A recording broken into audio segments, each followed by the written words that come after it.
বিপুল পরিমাণ টাকাসহ পাবনার সুজানগর উপজেলা চেয়ারম্যান প্রার্থী ও আওয়ামী লীগ নেতা শাহিনুজ্জামান শাহিন সহ ১১ জনকে আটক করেছে র্যাব। তার নির্বাচনী কাজে ব্যবহৃত একটি গাড়ি ও ২২,৮২,৭০০ টাকা জব্দ করা হয়।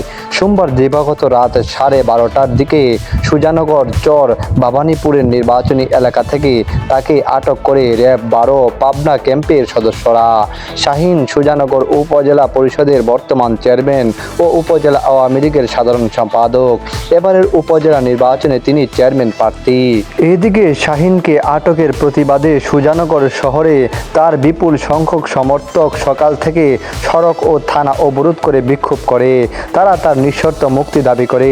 বিক্ষোভকারীরা দাবি করেন, শাহিনকে পরিকল্পিতভাবে ফাঁসানোর জন্য তাকে আটক করা হয়েছে।